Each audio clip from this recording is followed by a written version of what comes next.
कुल जमाती तंजीम ने मौलाना कलीम सिद्दीकी की रिहाई की मांग की। खामगांव कुल जमाती तंजीम अध्यक्ष मौलाना अनीस अशरफी के नेतृत्व में यूपी एटीएस द्वारा गिरफ्तार मौलाना कलीम सिद्दीकी की रिहाई की मांग की है। इस संबंध में आज खामगांव एसडीएम के मार्फत राष्ट्रपति के नाम ज्ञापन दिया गया। उन्होंने कहा है कि मौलाना ने हमेशा देश के कानून संविधान को सर्वोपरि रखा, सभी जाति धर्मों का सम्मान किया है। उनके द्वारा किसी भी धर्म के खिलाफ कोई विवादित बयान नहीं दिया गया है जिससे देश की एकता व अखंडता को खतरा हो। उन पर झूठे मुकदमे लगाकर फंसाने की कोशिश की जा रही है। इस मौके पर मौलाना कामरान, मुफ्ती मोहम्मद सिद्दीक, मौलाना सोहेल नाज़मी, मौलाना हाफिज Asim, Mohammad Anees जमदार, शौहरत Khan, Mohammad Farooq, Shariful Hasan Sheikh, Mohammad Sami, Ibrahim Khan, Gulzama Shah, Mohammad Naeem, Sheikh Farooq, Wasiq Naved, doctor Riyaz, Noor Mohammad Shah, advocate ZB Sheikh, advocate Arif Sheikh मौजूद थे। हम लोग यहाँ पर कुल जमाती तंजीम के जानिब से आपसे बात करना चाह रहे हैं और उसी के ज़रिए से हमने यहाँ पर साहब को मेमोरेंडम दिया। वो इस बात के लिए दिया कि हमारे जो धर्म गुरु हैं हज़रत मौलाना मोहम्मद कलीम सिद्दीकी साहब, उनकी बेजा गिरफ्तारी और उन पर जुल्म ज़्यादती हुई, इसके ख़िलाफ़ में हमारे सारे हिंदुस्तान के, बल्कि हिंदुस्तानी नहीं पूरे वर्ल्ड के मुसलमानों को तकलीफ़ पहुंची है। वो हमारे बहुत ही काबिल एहतराम शख्सियत है जो कानून के दायरे में रहते हुए अपनी खिदमत को अंजाम दे रहे थे। उन्होंने कभी किसी को ज़बरदस्ती इस्लाम की दावत नहीं दी, बल्कि उनके कौल और फ़ेल को और उनके अखलाक को देखकर लोग ईमान में आ रहे हैं।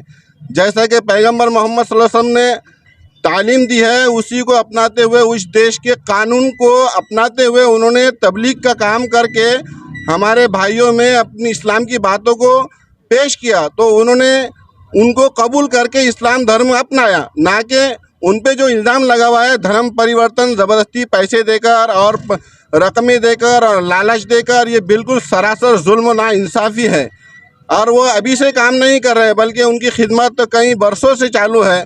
और इसी तरीके से एक जो हिंदुस्तान में हमारे वाक़या पेश आया, आसाम के एक देहात के अंदर जो फ़ौजियों के ज़रिए से निहत्थे मुसलमानों के 800 घरों को तबाह बर्बाद कर दिया गया। यहाँ तक कि उनके जो सामान है, बिस्तर और बर्तन और घर और टीन शेड, मस्जिद, मदरसे, उन सबको जला दिया गया उनके सबके सामने।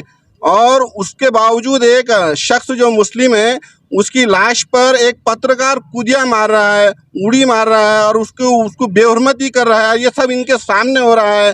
तो ये हमारे लिए बड़ी शर्म की बात है कि ये जो वीडियो सोशल मीडिया पर उसके जा रहे हैं, तो पूरे वर्ल्ड में हमारे मुल्क की बदनामी हो रही है। इन नालायक सियासतदानों को समझना चाहिए कि इन्होंने उस पर ज़रूर कार्रवाई करके उन फौजियों को सस्पेंड किया जाए। हमारी ये मांग है और उस पत्रकार को कड़ी से कड़ी सज़ा मिले।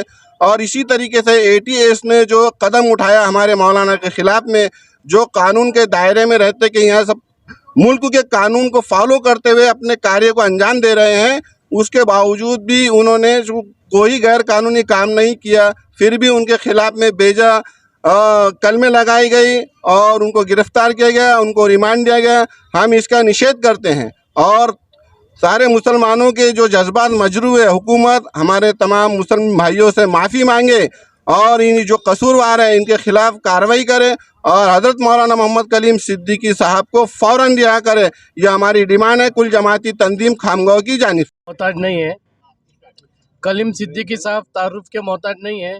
पूरी दुनिया में वो अमन और सुकून का पैगाम दे रहे हैं उनकी संस्था के द्वारा। लेकिन एक मनोवैज्ञानिक दबाव डालने के लिए मुस्लिम समाज पर और सियासी फ़ायदा उठाने के लिए, उत्तर प्रदेश के इलेक्शन में सियासी फ़ायदा उठाने के लिए गैर कानूनी तौर पर उन पर गुना दाखिल किया गया एटीएस द्वारा। हम ये मांग करते हैं कि उनके खिलाफ़ जो गैर कानूनी कार्रवाई की गई है, पूरे गुना, पूरे ऑफेंस उन्होंने वापस लेना चाहिए। दूसरा कि जो असम में बर्बरियत हुई, इवन पुलिस और फौजियों के ज़रिए उन ऑफिसर के खिलाफ़ में कानूनी कार्रवाई करके जो वहाँ पर बेचारे जो विक्टिम है, जो शिकार हुए हैं, उनको फौरी मदद दी जाए।